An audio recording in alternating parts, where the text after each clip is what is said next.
गलती से किसी ने 1 अप्रैल को मूर्खों के दिन का नाम दे दिया, जबकि 1 अप्रैल मूर्खों का दिन नहीं है।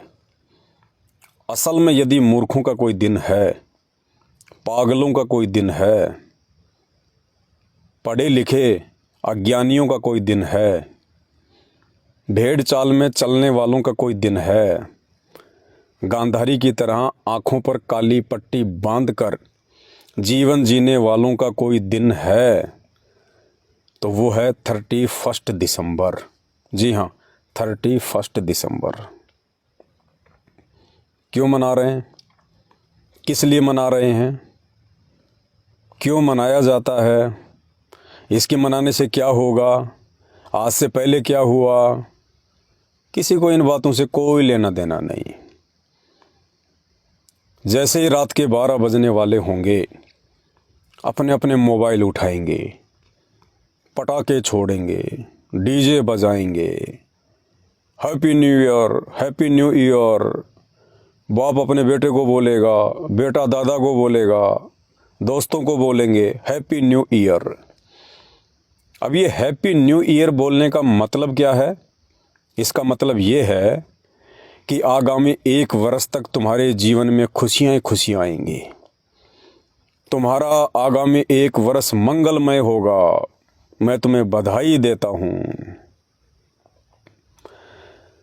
ये हैप्पी न्यू ईयर बोलने वाले क्या इस बात की लिखित में गारंटी दे सकते हैं कि जिस व्यक्ति को वो हैप्पी न्यू ईयर बोल रहे हैं, आगामी 1 वर्ष में उस व्यक्ति के साथ में कोई सड़क दुर्घटना नहीं होगी, या उस व्यक्ति की डेथ नहीं होगी, या उस व्यक्ति का एक्सीडेंट नहीं होगा, या उस व्यक्ति को कोई रोग नहीं होगा, या उस व्यक्ति के ऊपर कोई संकट नहीं आएगा? क्या वो इस बात की गारंटी दे सकता है? नहीं। उसे खुद के आगामी 1 वर्ष का नहीं पता कि तेरे साथ में क्या हो जाएगा। फिर किस बात की बधाई, किस बात का हैप्पी न्यू ईयर? बहुत सारे लोग तो छतों पर मोबाइल से बात करते हुए नीचे गिरकर मर जाएंगे, सुबह न्यूज़पेपर में आएगी। दोस्त को बधाई देने के लिए सिग्नल के चक्कर में मकान पर चढ़कर बात कर रहा था, पैर फिसल गया, मृत्यु हो गई। दूसरों के मंगलमय जीवन की कामना करने वाले को अपने जीवन के विषय में नहीं पता, 1 सेकंड का भरोसा नहीं, 1 सेकंड आगे का पता नहीं, और दुनिया को साल भर की इकट्ठी बधाइयां देते फिर रहे हैं। इसी को कहते मूर्खता, मूर्खों का दिन। संत कहते हैं, ना जाने काल की कर डारे, किस विद डल जा पासावे, जिना दे सरते मौत खुड़क दी, उन्हानु केड़ा हासावे। जिनके सर के ऊपर कच्चे धागे से कोई तलवार लटका दे और उस व्यक्ति को कोई कहे कि आप आराम से सोइए, निश्चिंत होकर सोइए, क्या वो व्यक्ति निश्चिंत होकर सो सकता है जो अपनी आंखों से देख रहा है कि तेरी गर्दन के ऊपर कच्चे धागे से तलवार लटका रखी है? वो चाहकर भी नहीं सो सकता, नींद आएगी नहीं उसको। ये दुनिया बेखबर, 31 दिसंबर मनाने वाले बेखबर दुनिया को रोज मरता हुआ देख रहे हैं। जब 2023 आया था, तुर्की में सबने मोबाइल पे एक दूसरे को बधाइयाँ दी थी, हैप्पी न्यू ईयर 2023। और तुर्की में भूकंप आया, रातों रात लाखों को ले मरा। क्या उनकी बधाइयाँ कुछ काम आई? दूसरों को बधाइयाँ देने वाले खुद ज़मीन में दफन हो गए। किस बात की बधाई? 2023 में भारत में बाढ़ से कितने लोग मरे? 2020 में कोरोना से कितने लोग मरे? किस बात की बधाई जब कोई गारंटी नहीं है? किस बात की खुशी? इसे कहते हैं मूर्खों का दिन। मूर्खों का दिन, जिसे खुद का नहीं पता वो दुनिया को गारंटी दे रहा है। इसे कहते हैं मूर्खों का दिन। और जिनको वो बधाइयां दे रहे हैं, आगामी 1 वर्ष में वो उनकी मैयत में भी जाएंगे। एक्सीडेंट होगा तब अंगूर का गुच्छा लेकर भी जाएंगे। और उस समय उनसे कोई पूछे कि भाई आप तो कह रहे थे कि आपका 1 साल बहुत अच्छा जाएगा, बहुत अच्छा गुजरेगा, फिर ये हॉस्पिटल में क्यों पड़ा है? इसकी टांग क्यों कट गई? इसका बेटा क्यों मर गया? आपने तो बधाइयाँ दी थी ना, फिर आपत्ति क्यों आई? कोई जवाब नहीं, सिर्फ फॉर्मलिटी, देखा देखी। और ये सब कुछ क्यों कर रही है दुनिया? इसलिए क्योंकि दुनिया को अभी आध्यात्मिक ज्ञान नहीं है। सांसारिक ज्ञान तो है, लेकिन आध्यात्मिक ज्ञान नहीं है। कुत्ता क्यों नहीं मनाता हैप्पी ईयर? गधे क्यों नहीं मनाते हैप्पी न्यू ईयर? इंसान के अलावा अन्य कोई भी प्राणी नए साल क्यों नहीं मनाता? होली दिवाली क्यों नहीं मनाते? बाकी तो सब काम करते हैं, वो बच्चे भी पैदा करते हैं, बच्चों का पालन पोषण भी करते हैं। इंसान के तरह उनके भी सारे अंग हैं, उनको भी सर्दी गर्मी हर चीज़ महसूस होती है, भूख लगती है, प्यास लगती है, प्यार प्रेम की भाषा वो भी जानते हैं। उनके पास में एक चीज़ की कमी है, और वो है विशेष बुद्धि। बुद्धि तो है उनके पास, लेकिन विशेष बुद्धि नहीं है। ये विशेष बुद्धि उस देने वाले परवरदिगार ने, उस देने वाले परमात्मा ने केवल और केवल इंसान को दी है। और हम उस विशेष बुद्धि को प्राप्त करके भी मूर्खों वाले काम कर रहे हैं। इसी को कहते हैं मूर्खता। ये शरीर, ये अनमोल रतन, ये मानव देह 84 लाख योनियां भोगने के बाद एक बार मिलती है। और ये हैप्पी न्यू ईयर मनाने के लिए नहीं मिलती। ये होली दीपावली मनाकर अपनी श्वास से बर्बाद करने के लिए नहीं मिलती। मानव जीवन की एक एक श्वास, उसकी कीमत का आकलन नहीं लगाया जा सकता। श्वासों पर हमारा जीवन टिका हुआ है। काउंटिंग करके वो देने वाला हमें श्वासें देता है। और जितनी श्वासें उसने दी हैं, जिस दिन वो श्वास पूरी हो जाएगी, उस दिन बहाना कोई भी बन जाएगा मौत का। ये शरीर छूट जाएगा। और दिया क्यों था ये शरीर? बर्बाद करने के लिए नहीं, ये मूर्खों वाली हरकतें करने के लिए नहीं, सिर्फ और सिर्फ परमात्मा की भक्ति करने के लिए, परमात्मा को पहचान के उसकी भक्ति करने के लिए। एक मौका दिया परमात्मा ने कि देख, मैं तुझे एक मौका दे रहा हूं। अगर तू ये मौका चूक गया, अगर तूने जीवन में कोई सच्चा गुरु धारण नहीं किया, तूने गुरु से नाम लेकर सच्ची भक्ति नहीं की, तूने फालतू की बकवादें नहीं छोड़ी, तो देख, ये शरीर छूटने के बाद फिर तुझे 84 लाख प्रकार के उन पशु पक्षियों कीट पतंगों के शरीर भोगने पड़ेंगे। फिर ना तू हैप्पी न्यू ईयर मनाएगा, ना तू मोबाइल चलाएगा, ना तू 56 प्रकार के भोजन खाएगा, ना तू होली मनाने के लायक न रहेगा, ना तू दीपावली मनाने के लायक रहेगा। और जो मौज मस्ती तुझे इस मानव जीवन में प्राप्त है, वो भी मनाने के लायक नहीं रहेगा। फिर भगवान हमें पशु पक्षियों के शरीर में डाल देता है। इसलिए भाइयों, किस बात की खुशी? पहचानो अपने आप को, पहचानो इस मानव देह को। मानव जन्म दुर्लभ है, ये मिले न बारंबार। जैसे पेड़ से पत्ता टूट जाए, वो वापस नहीं लगता डार। ये इतना अनमोल है, इसकी कीमत का कोई अंदाज़ा नहीं लगाया जा सकता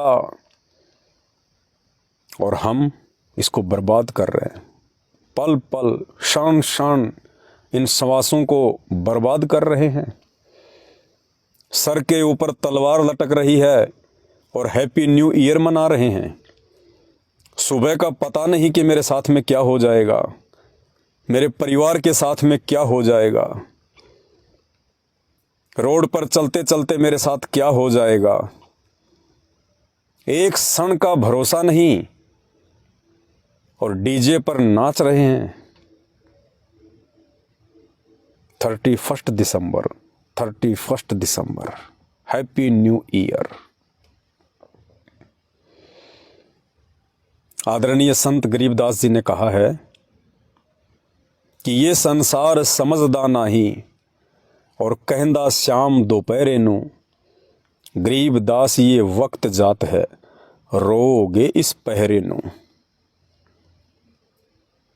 बाद में पछताओगे जब ये शरीर हाथ से निकल जाएगा। और ये मिट्टी का शरीर किसी भी क्षण तुम्हारे हाथ से निकल सकता है। वो परमात्मा ने कोई काउंटर नहीं लगा रखा हमारे माथे पर कि आपकी कितनी श्वासें बाकी हैं, लेकिन जितनी उसने दी है उतना ही चलेगा। कहते ना, जितनी चाबी भरी राम ने उतना चले खिलौना। भाइयों, ये मूर्खता छोड़ो और इस खिलौने में उस राम ने जो चाबी भर रखी है, वो चाबी खत्म होने से पहले पहले सच्चे संत की तलाश कर लो, सच्चा गुरु धारण कर लो। ये भक्ति करने के लिए परमात्मा ने मानव शरीर दिया है। अगर इसको बकवाद करके बर्बाद करोगे, अगला जन्म पशु का, पक्षियों का, कीड़े का। अब कीड़ा लैट्रिन में भी पैदा हो सकता है, कीड़ा गंदी नाली में भी पैदा हो सकता है। ये शरीर मिलेंगे फिर पछताओगे। ये दिन याद करने के लायक भी नहीं रहोगे। उन पशु योनियों में फिर तुम्हें कोई नहीं बताएगा, कोई नहीं समझाएगा। और अगर कोई कान पकड़ के समझाएगा कि बेटा भक्ति कर, तो उस पशु योनि में वो बातें समझने के लायक तुम्हारे पास में बुद्धि नहीं रहेगी। इसलिए आज समय है, थोड़ा सा विचार करो। यूट्यूब पर जाकर सर्च करो, संत रामपाल जी महाराज के सत्संग। कुछ दिन उनके सत्संग सुनिए उनके प्रवचन। ज्ञान से ही ज्ञान होता है। किसी के विचार जब तक सुनोगे नहीं, उसके बारे में जानोगे नहीं, और जानोगे नहीं तो ये जीवन ऐसे ही बर्बाद होता रहेगा। और अगला जन्म गधे, कुत्ते, सूअर, कीट, पतंग, मक्खी, मच्छर, कीड़े मकोड़े, फिर सोना रजाई ओढ़ के, फिर इच्छा करना 56 प्रकार के भोग खाने की, फिर घूमना एरोप्लेन में, फिर करना अपनी मनमानियाँ, फिर मनाना 31 दिसंबर, फिर मनाना होली, दीपावली, ईद, बकरा ईद। किसी लायक नहीं रहोगे। समय है और ये समय भी बहुत कम बचा है।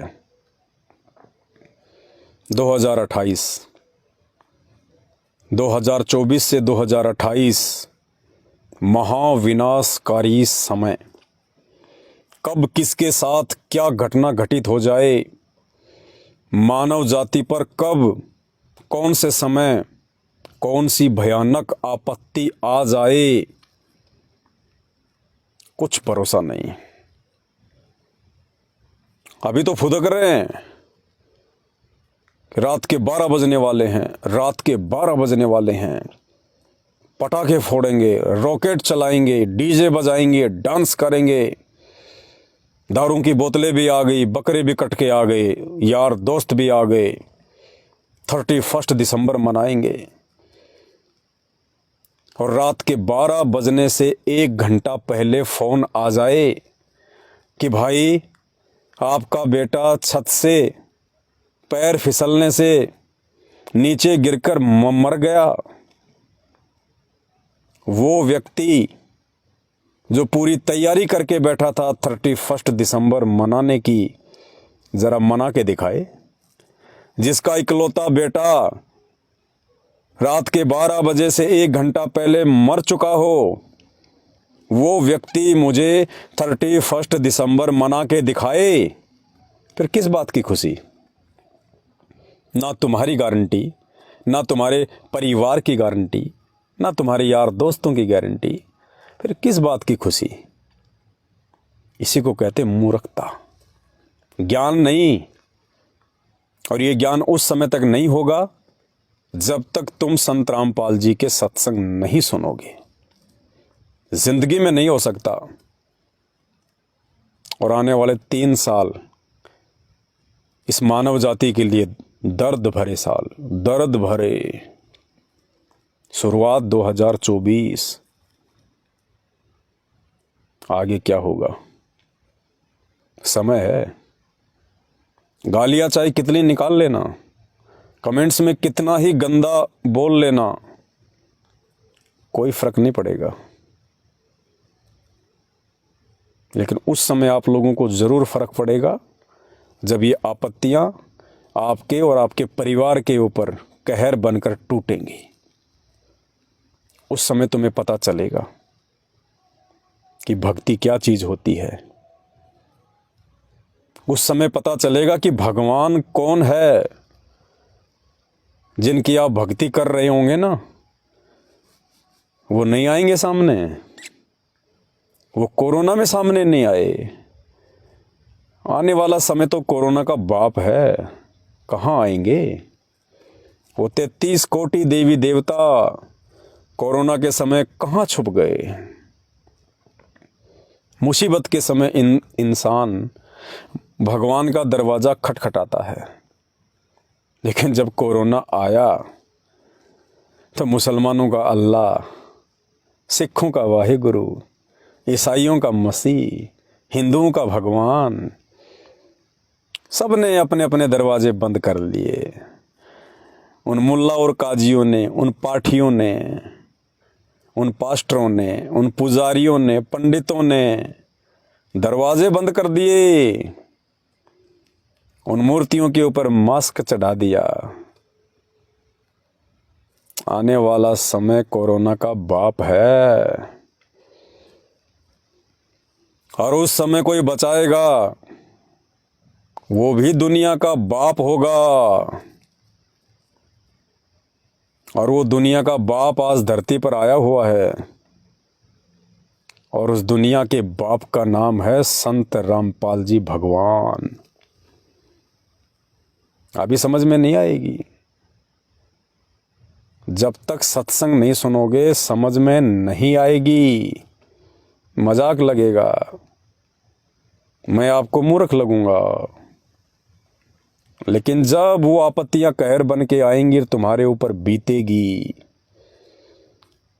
और जब तुम्हारे सभी देवी देवता, तुम्हारे भगवान, तुम्हारे अल्लाह, तुम्हारी वो इष्ट देव, तुम्हारे गुरुजन तुम्हारा साथ छोड़कर जा चुके होंगे, उस समय तुम्हें पता चलेगा कि भगवान कौन है। इसलिए समय रहते इन बकवादों को छोड़कर संत रामपाल जी के सत्संग सुनना शुरू कर दीजिए। अरे साल 2023 में हमास में जितने भी लोग रहते थे, फिलिस्तीन में जितने भी लोग रहते थे, क्या उन्होंने एक दूसरे को नए साल की बधाइयाँ नहीं दी होंगी? कहाँ गई उनकी वो बधाइयाँ? वो पूरा का पूरा हमास 10 लाख लोग बेघर हो गए, रोटी को तरस गए, बने बनाए मकान छोड़ने को विवश हो गए। कितने लोग मृत्यु को प्राप्त हो गए। क्या काम आई वो बधाइयाँ? फोकट में, फालतू में, फॉर्मलिटी में बोल रहे थे। समझो, ये 2024, 25, 26, 27, 28 बहुत पीड़ा देगा, भयंकर पीड़ा देगा। 2024 में बीज डल जाएगा, बीज। और जैसे जैसे वो आपत्तियों का बीज अंकुरित होगा, पौधा बन के निकलेगा, भयंकर, उसका फल बहुत भयंकर। इसलिए भाई और बहनों, सुधर जाओ। उस परमात्मा ने ये मानव शरीर बकवाद करने के लिए नहीं दिया, भगवान भजने के लिए दिया है। और ये जानकारी तुम्हें उस समय तक नहीं हो सकती जब तक तुम परम पूज्य सतगुरु रामपाल जी भगवान के सत्संग सुनना शुरू ना कर दो। ये बाकी नकली संत तुम्हें नहीं बताएंगे। इन्हें खुद नहीं पता कि मानव शरीर क्यों मिलता है, मानव शरीर किस लिए हमें प्राप्त हुआ है, हमें क्या करना चाहिए इस शरीर से। पशु कर्म करने चाहिए या देव कर्म करने चाहिए। लेकिन हम तो पशु कर्म कर रहे हैं। जो पशु कर रहा है, बच्चे पैदा करना, पालन पोषण करना, अंत में मर जाना, वो एक काम इंसान कर रहा है। थोड़ा सा फर्क है, सिर्फ थोड़ा सा। पशु पक्षी खुले में सहवास करते हैं, इंसान चार दीवारी में। बस एक दीवार का अंतर। इंसान में और पशु में सिर्फ एक दीवार का अंतर। पशु पक्षी फेंके हुए टुकड़े खाते हैं, इंसान एक 100-150 रुपए की लोहे की थाली में डाल के खा लेता है। सिर्फ 100 रुपए का अंतर, सिर्फ एक थाली का अंतर जानवर और इंसान में। जानवर नंगा घूमता है, इंसान 200-300 रुपए के कपड़े पहनता है। सिर्फ एक कपड़े का अंतर इंसान और जानवर में। वो जानवर भी अपने बच्चों का पालन पोषण करता है, इंसान भी करता है। जानवर मांग मांग के करता है, घर घर जाके करता है। इंसान छोटा मोटा धंधा कर लेता है, नौकरी कर लेता है। सिर्फ एक नौकरी का अंतर इंसान और जानवर में। अंत में वो जानवर भी मर जाता है और वो इंसान भी मरता है। लेकिन जानवर के और इंसान के मरने में बहुत अंतर है। आजकल जानवर अच्छी मौत मर रहे हैं और इंसान जानवर से बदतर मौत मर रहा है। रोड पर एक्सीडेंट होके मरता है, आंतें बिखर जाती हैं, शरीर की चटनी बन जाती है, बीमारी से तड़प तड़प के मरता है। 3 साल से कैंसर, 4 साल से कैंसर, 5 साल से एड्स, तड़प तड़प के मरता है। हॉस्पिटलों में सड़ सड़ के मरता है, एक्सीडेंट में मरता है, भयंकर पीड़ा भोग कर मरता है। मौत के मामले में इंसान से जानवर आगे हैं, सौभाग्यशाली हैं। क्यों? क्योंकि मानव जन्म प्राप्त करके और भगवान से आपने जो प्रॉमिस किया था, रो रहे थे कि भगवान एक बार मुझे मनुष्य शरीर दे दो, मैं भक्ति करूंगा और कुछ नहीं करूंगा, मुझे सब पता चल गया। और जैसे ही मनुष्य शरीर प्राप्त हुआ, फिर बकवाद शुरू। दारू के ठेके, मुर्गे की टांग, चोरी जारी, भ्रष्टाचारी, दादागिरी, सीना जोरी, काला बाजारी, रिश्वतखोरी, गुंडागर्दी। अगला जन्म कुत्ते का, अगला जन्म गधे का, अगला जन्म सूअर का। फिर करना दादागिरी, फिर करना भ्रष्टाचारी, फिर लेना रिश्वत किसी से, फिर करना गुंडागिर्दी। समझ जाओ, सुधर जाओ भाइयों, समझ जाओ, सुधर जाओ। इन बातों को सीरियस होके परम पूज्य सतगुरु रामपाल जी भगवान के सत्संग सुनना शुरू कर दो। धरती पे कोई बचाने वाला नहीं है दूसरा। जिस कल्कि को तुम भविष्य मालिका में खोज रहे हो,